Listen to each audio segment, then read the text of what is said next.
Hi, Recovery Girls. It's Chenille, and I'm so happy to be with you. Hey, ladies. It is the 6th month of the year, and in a lot of recovery circles, we talk about step 6 in the 6th month. So I thought I'd do a little duo combination because, as some of you know, I'm an avid gardener, and I love gardening, and God speaks to me a lot when I'm out in my garden. But also, I want to talk to you about some stuff relating to my home in the 6th step. So this is the Better Homes and Garden edition of Recovery Girls. So ladies, about, I don't know, maybe less than a year ago, I noticed this defect that I have, which is, excuse me, I hate to say this, it's really hard to admit, but I was not a good housekeeper at all. In fact, doing the dishes is what I hated to do the absolute most. But as you know, being a mom, you have to do dishes. And more importantly, I knew that I wanted to become a wife again. And that was something that I needed to work on.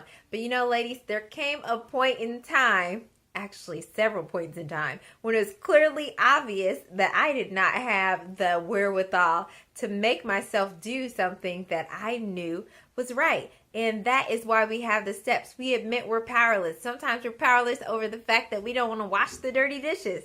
You know, we take it through the steps and get to step 6. And there was a point and I was like, hey, God, I know this isn't right. I know I should be a better housekeeper, but this is beyond me. But I'm willing to have you remove that defective character. And so, you know, step 6 talks about becoming entirely ready to have God remove the defects of character, because we know that we can't do it in and of ourselves. So it's going to take some extra help.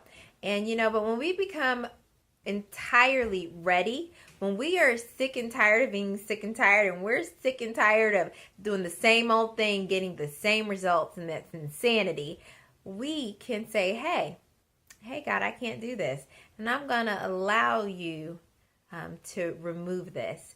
But the first part is just becoming ready. First is being ready, and then you get to a point where you are entirely ready. Like, hey, I just can't live with this defect anymore. And you know, ladies, it worked. He has removed the defective character. In fact, now it drives me crazy when my kitchen's looking crazy. But that is because God is at work. Some other things that I did to help support that too were positive affirmations. I said things that felt like lies at the time, but it's because I knew that if I kept telling my brain a certain story, it would believe it. So I would say things like, I enjoy taking care of my home and doing things that make things orderly and neat. And I just kept saying that over some months until it got in. We have to remember, recovery is about retraining the brain, because guess what? The brain doesn't know the truth from a lie. It will believe whatever you tell it. So you tell it the right things and it will start behaving and acting accordingly. So that is the part about step 6.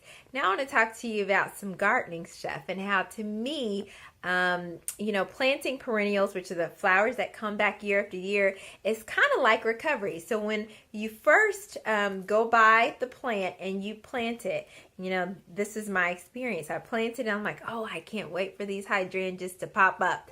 But it looked like nothing was happening at all.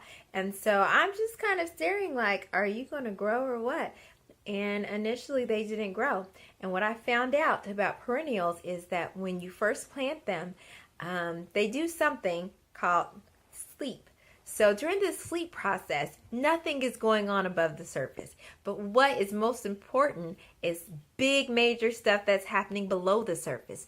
The plant starting to spread its roots and get down and get connected in the soil. That's kind of like when we come into recovery. We're just learning information and we're kind of recalibrating, readjusting to life, and we're learning about the power of we and living in community.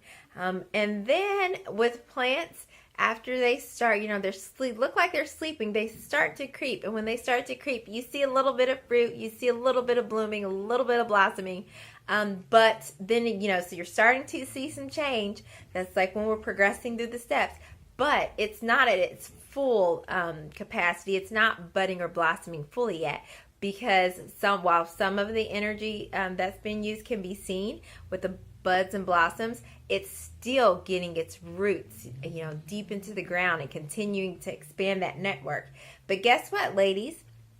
Once it is well and established, you watered it properly, you've made sure it's got the proper shade or sunlight, you've taken good care of it, like when we do work ourselves through the steps, then it leaps, and it starts growing like crazy. And then you can see all of the hard work it's been doing, but you don't see it at first because it's just getting established. So, it's the whole sleep, creep, then leap. And that's what happens to us in recovery. We might take a little time to get solid, but if you keep working the steps, ladies, I'm telling you, you will have an awesome and amazing life. A life that you never even imagined that could exist. That's what happened in my life. So I'm telling you, not something I've heard, but what I know to be true. Ladies, remember, you keep working recovery. You keep taking this stuff to God, and He will work it out, because He wants you to be your best self, because we need you to be your best self. Remember, ladies, that God is wild about you, and He longs to overshadow you with His goodness. All you have to do is let go and let God. I've let go, ladies. What about you?